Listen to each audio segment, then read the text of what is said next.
ஹே மக்களே, இன்றைக்கி நான் இறால் தான் செய்ய போகிறேன். இதுக்கு முன்னாடி நான் இறால் செஞ்சதே இல்லை. இதுதான் ஃபஸ்ட் டைம் செய்கிறேன்.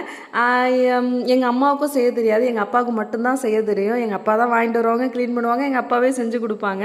ஆனால் இந்த வாட்டி எங்கள் அக்கா வாங்கிட்டு வந்தாங்க, க்ளீனும் பண்ணி கொடுத்துட்டாங்க. நான் செய்யலாம் அப்படின்னு முடிவு பண்ணிவிட்டு செய்ய ஆரம்பிச்சிட்டேன்.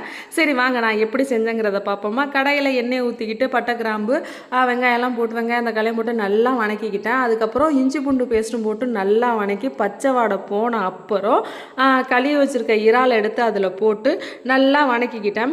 வணக்கின அப்புறம் சில பல பொடிகளை போட்டேன். என்னென்னு பார்த்தீங்கன்னா மிளகாத்தூள், மஞ்சத்தூள், அதுக்கப்புறம் மல்லித்தூள், அப்புறம் சோம்பு, சீரகம், மிளகு, இந்த 3 ஒன்றா போட்டு அடித்து அது ஒரு பொடியாக்கி நல்லா போட்டு அதில் போட்டு நல்லா வணக்கிக்கிட்டேன். வணங்கின அப்புறம் கொஞ்சம் தண்ணி ஊற்றி தேவையான அளவு உப்பு போட்டு நல்லா கொதிய விட்டேன். ஓரளவுக்கு ட்ரையாக வர அளவு கொதிய விட்டேன். ஆனால் எனக்கு பார்க்கும்போது இதில் மசாலா அதிகமாக இருக்கிற மாதிரி ஃபீல் ஆனிச்சு. நான் செஞ்சது கரெக்டானு எனக்கு தெரியல. ஏதோ செஞ்சு விட்டேன். வீட்டில் இருக்கவங்களுக்கும் ஓகே பரவாயில்ல, மசாலா தான் அதிகம் இருக்குது, மற்றபடி டேஸ்ட்டு ஓகே அப்படின்னாங்க. நான் செஞ்சது கரெக்டான வேலை தான் செஞ்சுருக்கேனா அப்படிங்கிறத மறக்காமல் கமெண்ட் பாக்ஸில் சொல்லுங்கள். நீங்கள் இது மாதிரி ஃபஸ்ட்டு என்ன டிஷ் செஞ்சீங்கிறத மறக்காமல் கமெண்ட் பாக்ஸில் சொல்லுங்கள். ஓகே மக்களே, பாய் பாய். அடுத்த வீடியோவில் பார்க்கலாம்.